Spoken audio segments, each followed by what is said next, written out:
All right, Illinois and Uconn, Saturday, 5:09 Central on TBS, an earlier game.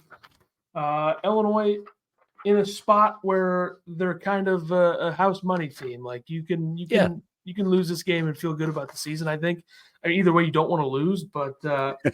UConn is who they are. They're 40-3 since the start of the tournament last year. Obviously, the defending national champions. They are the program right now. I think they have one of the 2 or 3 best coaches in the country right now with Hurley. So he's the best in your eyes, isn't he? I mean, big Hurley guy. You gonna be kind of wishy-washy on this game, or? Yeah, probably. I don't know. UConn's starting to get that thing where everybody hates them, which obviously I'm not at that point because I've always been a big Hurley guy, and obviously Bobby Hurley too. Like both of them, I'm a big fan. You love both Hurleys, I know. So I'm not gonna be the people who are crying about greatness. Like that's what it is. Like UConn is great. I don't know what people like. The more you win, the more people hate you, which is fine. That's what sports are. That's what sports are. But that's what Purdue fans don't understand either. Exactly. There is no sniffing. There's no, beating around the bush. The fact that this team has won 37 or they've won 40 of their last 43 games. Like, and their last 9 tournament games. Yeah. So this is a tall task for Illinois. And you know what? This is UConn's biggest test in this tournament. San Diego State couldn't hang with them. No, they did for a little while, but Northwestern lost, but I thought UConn offensively wasn't great in that game. Yeah. Kind of allowed Illinois to be number 1 offensively for a little bit with that. And then obviously Stetson, please. But this game is earlier, thank God. No kidding. 5:09 first game of the night on Saturday tomorrow. Illinois comes in at 29-8. Illinois looking for their first 30-win season in a while. I believe it was the 05 team. Yeah. I was going to say, they didn't get there the next year, did they? 30. They had 26 the next year. 37 and 05, and then they had a Bill Self team that got to 27. So yeah, this will be the first. If they win, it's the first 30-win Illinois team since 05, and who knows the other years. I guess 89 they probably won 30 plus, right? But probably getting to 30 wins is no joke. Right now in the country, there's I think 3 teams that have done it. 3 teams that have done it and are still alive, I should say, because like James Madison, Indiana State, Grand Canyon, McNeese, they all won 30, but doesn't count. And then Houston, Indiana State's still alive. Well, in the fake tournament, yes. All right. UConn, they have the nation's longest active win streak at 10 games. They've won 10 in a row. Their last loss was February 20th at Creighton. Creighton took it to them. I believe Dan Hurley compared Illinois' offense to Marquette and their defense to Creighton, and then Creighton fans were crying about that, which is whatever. Oh, Creighton can actually defend. Yeah, great. They are similar, though, because Creighton doesn't force turnovers. Illinois doesn't force turnovers. Creighton just has a lot better defensive numbers, but they get to inflate those against DePaul and Georgetown. Anyway, UConn, Illinois. UConn, I believe, opened up 10.5-point favorite. Yeah, something like that. 10, down to 8.5 is what I saw. I mean, they had to make it so people would want to bet Illinois, I assume. Yeah. That's what Vegas does. So, just by the numbers, Illinois is the number 2 offensive efficiency team in the country. UConn is number 1. UConn's defense is 6th. Illinois is up to 84th, so climbing up. If they win this game and give up like 70 points, I could definitely see their defense being like top 50 going into a Final Four game, but a long way to go. UConn is pretty much elite in every category. They are 5th in the country in assists per field goals made percentage. So they pass around, they move so much. That's going to be the biggest challenge for Illinois, is trying to keep up with not only the sets they're running, because they run a lot of really good stuff, also the movement on offense and going through screens and stuff. That's going to be a big challenge. Yeah. They're going to need to force turnovers, I think, would be a big part of this. Yeah, because besides Shannon, a lot of the other defenders can seem to get lost when they're not on the ball defending. So I wonder who Shannon you probably want Shannon guarding Tristan Newton, right? I think he has to. I mean, that would be my guess. I don't think you're wasting him if you have him guard Spencer or Castle, but I just think it makes sense. Yeah. With Newton and the way that he plays. So yeah, that'll be interesting. I mean, Illinois, if they can force some turnovers early and kind of get on the offensive glass, both of these teams are really good at offensive rebounding. So that'll be an interesting test. And Illinois is slightly better at defensive rebounding than Uconn in terms of percentage. So both teams really good from two. Uconn 4th in the country, Illinois 21st. Uconn shoots at 36.2 from three, Illinois 35.1. Free throw shooting, Uconn is 88th in the country. I can't see that far. And Illinois is 108th. I should have printed this stuff. And then let's look at Uconn from a personnel standpoint.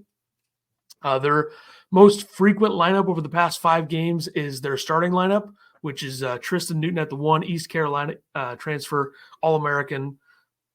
Probably the best point guard in the country this year, I think. I mean, Kolek is always a name that's up there, but I think Newton had the best season out of anybody.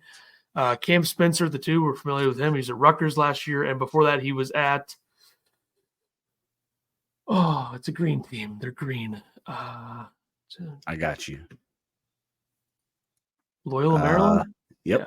Wow, that's impressive. Stephon Castle, freshman, going to be an NBA lottery pick, maybe a top 5 pick. Not like – I don't think he's really good. I don't know if he's like an elite level college player right now, but the talent is there and he can do a lot of different things. Caravan, kind of that spot up shooter, 6'8", 220 sophomore, played a decent role for them last year. And then obviously Donovan Clingan at the 5. But I don't know. Donovan Clingan, I think, is probably a year away from being an actual lottery pick. I don't think if I were a lottery team in the NBA, I don't know if I would take him right now. I think there's still more to get there if he stays another year at UConn. Because like he wasn't a starter last year. Like Sanogo started ahead of him. So he's developed really well and he's really good. And that's a concern for Illinois. Like you look at Illinois' other games from an offensive standpoint against a team with a 7-footer. Struggle against. Struggle. Yeah. Yeah. So. Even against, nonsense, just, good big men Illinois has struggled with. So. Well, hopefully he gets in foul trouble or hopefully he has an off game. Yeah. But he hasn't been playing very much because they've been blowing teams out. He played 27 minutes against Northwestern and then 20 against Stetson and 23 against San Diego State. So he hasn't played a ton of minutes, so he should be fresh. Off the bench, they also have Hassan Diarra, 6'2", senior. He played 2 years at Texas A&M. This is his second year at UConn. Shoots at 35% from 3. They also have Solomon Ball, who's a freshman who's not played very much in the tournament. I believe 12 minutes played overall, no points. Or he made a 3. No, he made a 2 and a free throw against Stetson, so he's got 3 points. They also have Jalen Stewart, another freshman. Like they have a bunch of freshmen off the bench. Yeah, he's played 15 against Stetson, 9 against Northwestern, 8 against San Diego State. He shoots at 28% from 3, but they're going to rely on that top 5. It's the best top 5 in the country, that starting lineup. So they're going to rely a lot on those guys, and they're going to rely on Diarra off the bench, as well as Samson Johnson has played a lot more in the tournament, 16, 12, 15 to 3 games minutes for him, 8 points total, gets some rebounds as well. But, Illinois has their work cut out for them would be the term that I would use for it. That is not one word, but yeah, I agree. I think I said words, but whatever. Oh, I didn't hear the S. That's on me. So what surprises me a lot about Cam Spencer, by the way, is his last year at Loyola, Maryland, he shot 36% from 3. Then goes to Rutgers, shoots at 43. And now at UConn, he's shooting 44. 44% from 3. Yeah. And I think that's probably a product this year, at least, of like, there's not a lot of pressure on him to create or do anything. Like he just give him the ball, let him go. Like he's got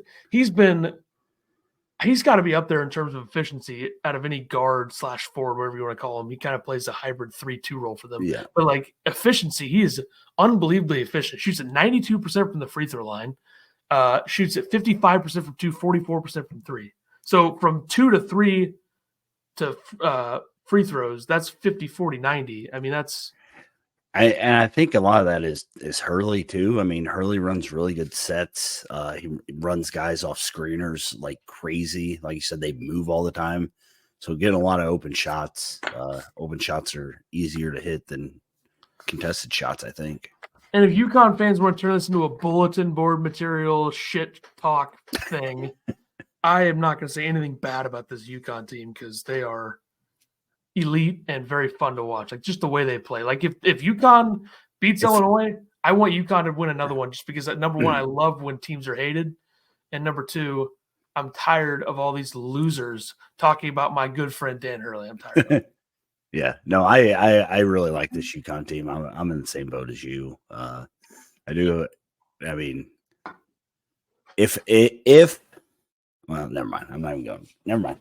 If Illinois loses, I don't even want to say what I was going to say. So they just body teams. Like it's just yeah. Paul, what's going on? He says, I know UConn is a good team. However, do not tell me that an East Coast bias isn't spearheading this. UConn is better than everyone. Right? I mean, they're better than everyone. Better than everyone by a mile. Like right now, it is not even close. Yeah. There's nobody on the same.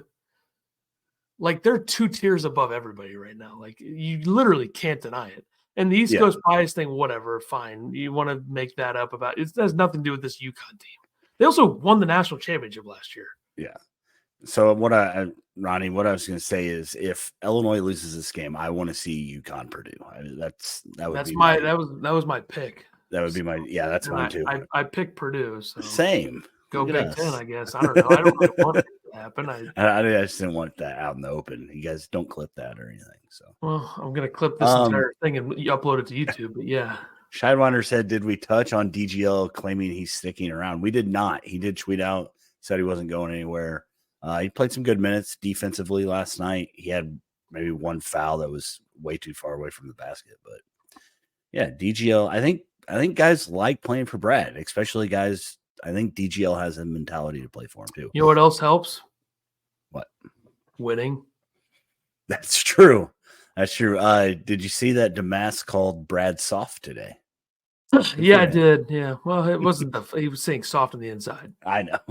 By the way, like Paul, I get it. Like, great. I don't care. What does that have to do with UConn not being like? There's no denying that UConn's the best team in the country right now. Yeah. I don't even know who's close. I Purdue's closest, I guess, but part of me wants Big Ten success, and the other part of me wants to see Purdue lose. I don't know. I don't want their fans to be happy at all. Right. So, right. You know. Check it out. Says it's almost an advantage to be the underdog. The pressure is on UConn to win. It's true. Do you think Damas can back down and be effective with booty ball with possibly Spencer on him? Yeah, I think he can. I think the problem is going to be when he gets down there, where's Klingon at? I mean, that's going to be the big factor. Are we doing players to watch? We didn't write it down, but okay. But I was going to write down the mine's Klingon. So there you go. Really, yeah. I was just going to say Tristan. I was just going to say Shannon in this game. I was going to kind of go matchup and say Shannon Newton because I think if one of those guys is the best player for their team in this game, they have a really good chance to win. Yeah, I kind of hope Shannon doesn't settle for threes as much. He's done that the last couple games.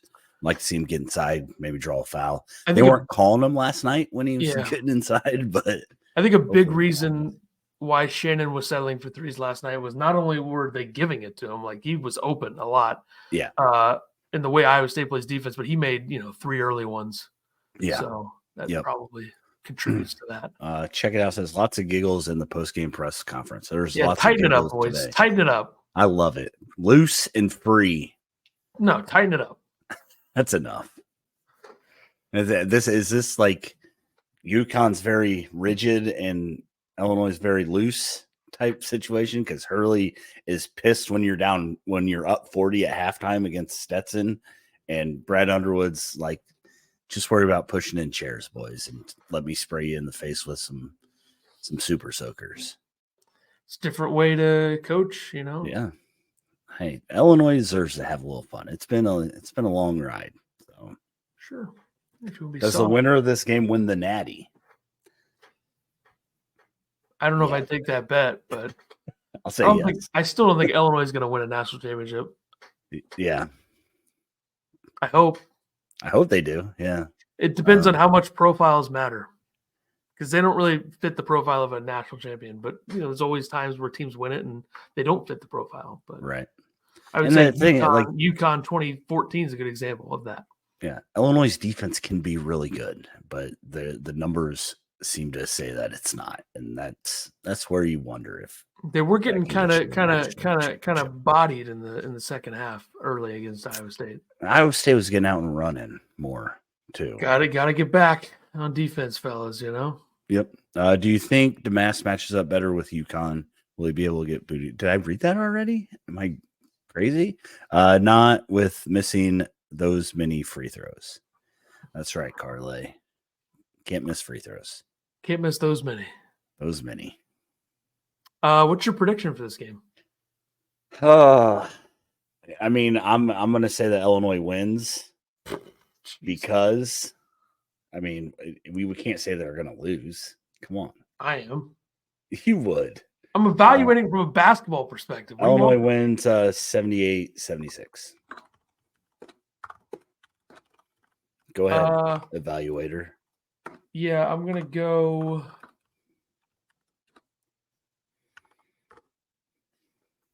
I'm going to go UConn 81, Illinois 77. Okay. So, I mean, look, either way. Ethan has no faith, guys. No faith.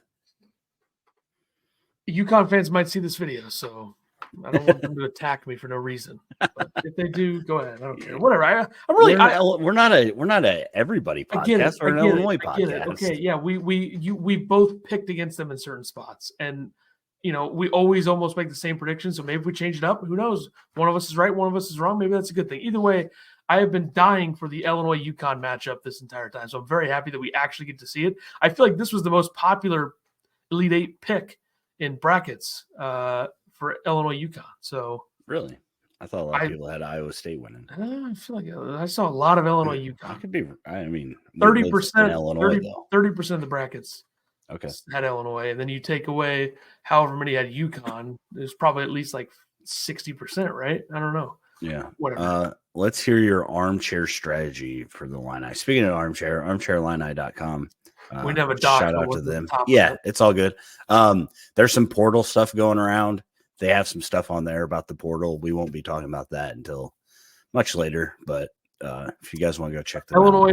Illinois reached out to Rutgers transfer Gavin Griffiths, by the way. Yeah, and they got some kid from, I don't know, everybody keeps saying that he's coming from, where's that guy from? I don't remember. Yeah, that's AJ Store, definitely. Scrolling, not AJ Store. So since I'm going to clip this and put it into a video, final thoughts on Illinois UConn. Final thoughts. My final thoughts are Illinois has to play Illinois basketball. Get out and run, get out and transition. We're gonna need Goody. I saw somebody say that Goody needs 4 threes in a game. I think Goody hitting 4 threes, Illinois wins this. Yeah, I think another factor in this entire thing is going to be how Illinois counters what UConn runs and what they do. Because UConn has to be, and I think Illinois is probably a little bit of this too, but like I think both these teams are pretty difficult to prepare for within a day. I agree, especially when you start at 3 a.m. on Friday morning. Certainly, and then you're all worried about squirting each other with water and then the stupid chair thing. I'm just kidding. My final thoughts are this will be a good game. UConn is very good. I also think Illinois happens to be a very good basketball team. And also, shout out to all you losers in the Big Ten right now who are sitting at home and haven't been to an Elite Eight more recently than Illinois. So shout out to all those guys out there. Michigan bums. You're an idiot. Oh,